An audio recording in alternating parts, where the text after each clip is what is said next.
Hello, Radhe Radhe. कैसे हैं आप? मैं वीडियो बना रही हूँ। आप लोग मेरी वीडियो लाइक और सब्सक्राइब कीजिए। पसंद आए तो कमेंट में लिखिए। हेलो गाइस, देखिए, नए साल शुरू होने से पहले छत पर जो है कबाड़ नहीं रखना चाहिए। छत पर कबाड़ नहीं रखना चाहिए, रद्दी पेपर नहीं रखने चाहिए। इससे जो है माँ लक्ष्मी रुष्ट होती हैं और गरीबी पीछा नहीं छोड़ती है। गरीबी पीछा नहीं छोड़ती है। नंबर 3 जो है, छत पर जो पेड़ पौधे होते हैं इनको कभी भी सूखने नहीं देने चाहिए। हमेशा पानी डाल लें सुबह शाम और इनकी केयर कीजिएगा। ये पौधे हैं, ये देखिए, ये इनकी केयर कीजिए जिससे कि माँ लक्ष्मी खुश होती हैं। तुलसी के पेड़ को भी ना सूखने दें, ना पत्ती झड़ने दें। इनकी केयर कीजिए। जो ऊपर मिजनी होती है इसकी, ये मिजनी आप हटा दें। अगर शालिग्राम पर चढ़ाती हैं तो बहुत ही शुभ होता है। ये तुलसी में माँ लक्ष्मी का निवास होता है और साफ़ सफाई होनी चाहिए तुलसी माता पर। ये सब करने से जो है माँ प्रसन्न होती हैं, गरीबी नहीं आती, सुख समृद्धि बढ़ती है और घर में आनंद रहता है, खुशियों का माहौल रहता है। देखिए, किचन में खाना बनाते समय आप जो हैं जब रोटियां बनाएं तो उसमें 2 चीज़ें डालना कभी ना भूलिएगा। इसमें 2 चीज़ डालने से मिठास आती है। अन्नपूर्णा, माँ अन्नपूर्णा का वास होता है। नंबर 1, रोटियां बनाते आप आटे में थोड़ा सा गुड़ डालिए। गुड़ डालकर आटा गूँथिए, तब रोटी बनाइए तो कहा जाता है कि रोटी में मिठास आती है। तो अन्नपूर्णा माता जी खुश होती हैं और सुख समृद्धि बढ़ती है। नंबर 2, आटे में हल्की सी चुटकी भर हल्दी मिलाकर आप रोटी बनाएंगी तो भी शुभ होता है, इससे भी समृद्धि बढ़ती है। इसमें माँ अन्नपूर्णा का वास होता है और घर में खुशियों का माहौल होता है, लक्ष्मी आती हैं, का सारे कलेश दूर होते हैं। देखिए, मैं लोगों के लिए ये वीडियो बनाई। जो लोग मंदिर नहीं जाते हैं या नहीं जा पाते हैं, टाइम नहीं मिलता है, तो वो लोग कभी भी अगर रास्ते में मंदिर पड़ रहा, जैसे बाहर जा रहे हों और रास्ते में मंदिर पड़ रहा हो शिव जी का, तो आप अंदर न जाकर बाहर से ही आप उनके दर्शन कीजिए और उनकी मूर्ति देखकर, शिवलिंग को देखकर आप मुस्कुरा दीजिए। आपके सारे कष्ट दूर हो जाएंगे और शिव जी अत्यंत प्रसन्न होंगे। शिव जी तो ज़्यादा अपनी सेवा कराना ही नहीं चाहते, बस उनके हाथ जोड़े सुबह शाम जाए तो शिव जी भगवान जो हैं आपकी मनोकामना स्वयं पूरी करेंगे। ये खासकर जो लोग शिव जी के मंदिर नहीं पहुंच पाते हैं, जो निकल रहे हैं, अगर कहीं जा रहे हैं, अगर रास्ते में पड़ता है तो इतना काम आप ज़रूर कीजिएगा, जिससे भोलेनाथ आपको सद्बुद्धि दें और आपके बिगड़े काम तुरंत बन जाएंगे।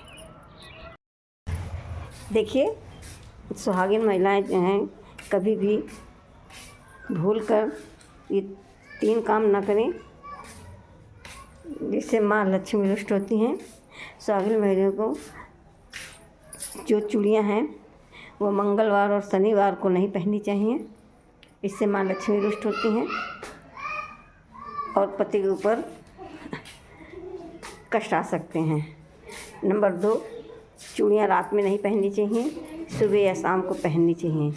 चूड़ियाँ रविवार बृहस्पतिवार को ही पहननी चाहिए।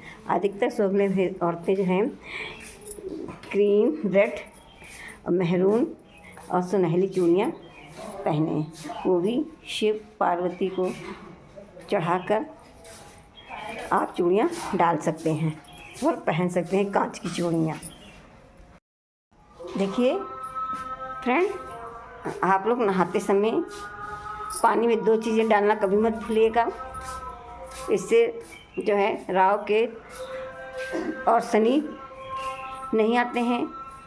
नंबर 1 चमेली का तेल हो, उसके बीज डाल दीजिए। नंबर 2 कड़वा तेल और कपूर की कुछ बूंदें डाल लीजिए।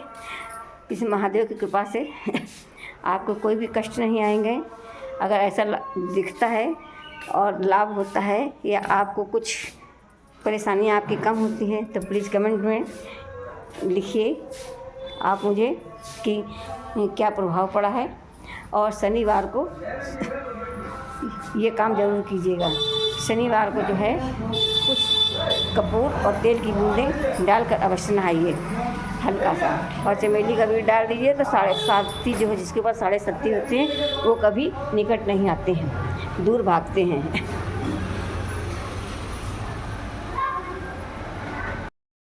आजकल के माँ बाप को, वृद्धों को हमेशा सतर्क रहना चाहिए, क्योंकि अधिकतर अपनी औलादें साथ नहीं देती हैं अपना काम निकालने के लिए। तब तो ठीक है, जब शादी हो जाती है ना, बहू आ जाते हैं, बच्चे हो जाते हैं, तो अपने माँ बाप पर ध्यान नहीं देते हैं। और कुछ ऐसे हैं जो देते भी हैं। तो जो कुछ माँ बाप जिसके वृद्ध हैं या कुछ हैं, मतलब जो बिल्कुल ही असहाय हैं या थोड़ी जमा पूंजी है जिसके पास, तो वो अपने बेटों को ना दें। जब तक आप सक्षम हैं, आप करने वाले हैं, तब तक कुछ थोड़ा बहुत अपने पास रखना चाहिए। सारी संपत्ति, सारी जायदाद जो है बच्चों के नाम नहीं लिखनी चाहिए, अपने ही पास रखनी चाहिए। जब हमारा आखिरी समय हो या हम कुछ करने वाले ना हों, बिल्कुल बेकार हों या हम कुछ भी ना कर सकते हों, तब मजबूरीवश वो भी नामनी में सारा लिखना चाहिए। ये सदैव याद रखें। अपनी संपत्ति अपने पास ही रखिए। बच्चों के नाम जब भी कीजिए जब जानिए हमारे बच्चे सक्षम हैं, हमारे बच्चे हमारा कर पाएंगे। या तो जब करना चाहिए कि बच्चे हमारे दुखी हैं तो थोड़ा बहुत हेल्प करना सही है। अगर बच्चे सक्षम हैं तो आप उन्हें कमाने दीजिए, आप उनको अपने पैरों पे खड़े होने दीजिए।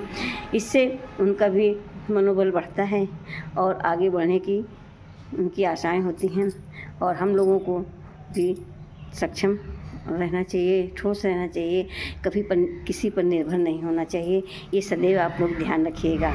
औलादें अच्छी होती हैं, ऐसी बात नहीं है कि नहीं अच्छी होती हैं, मगर आजकल ये फैशन चल रहा है कि कुछ बच्चे जो हैं माँ बाप की तरफ ध्यान नहीं देते हैं, इसलिए ये करना ज़रूरी है। मैं भड़काने की बात नहीं कर रही हूँ, मैं अपनी स्वयं रक्षा करने के लिए, आप लोग अपनी स्वयं रक्षा करने के लिए है। बाद में तो सब उनका होता ही है। देखिए, मतलबी आदमी की कुछ पहचान होती हैं। जो मतलबी होते हैं, जो कभी आपसे बात ना करें, वो जो हैं एकदम से मीठी मीठी बात करने लगते हैं जब उनका मतलब होता है, और बड़े प्यार से बोलते हैं। नंबर 2, वो कभी भी आपसे बात ना करें, कभी भी मिलने ना आए, कोई भी दुख तकलीफ़ पड़े और उनका मतलब हो तो आ जाते हैं मिलने के लिए हैं आपके पास, और बहुत जल्दबाजी में मीठी मीठी बातें करेंगे इधर उधर की, आपके पास आना जाना चालू करें। जिन इंसानों का मतलब होता है, जिन व्यक्तियों का अधिक मतलब होता है, जो अपनार्थी होते हैं, जो अपना ही काम स्वयं निकालने वाले होते हैं, तो इन लोगों से बचकर ही रहना चाहिए। कुछ लोग ऐसे होते हैं जो अपना काम बनाने के लिए दूसरों को बुरा बनाते हैं, दूसरों की चुगलियाँ करते हैं, तो इन चीज़ों पर भी ध्यान नहीं देना चाहिए और अपना काम बना लेते हैं। तो इन चीज़ों पर ध्यान रखने में मतलबी लोगों की ये 4-5 पहचान सी होती हैं, तो इससे आप सावधान रहिएगा। देखिए, आप लोग भी कभी ऐसे बेवकूफ़ मत बनिएगा, क्योंकि कुछ लोग ऐसे होते हैं कि दूसरों को बेवकूफ़ बनाते हैं कि मैं ये करूँगा, वो करूँगा, ये काम करूँगा, और कुछ भी नहीं करते हैं।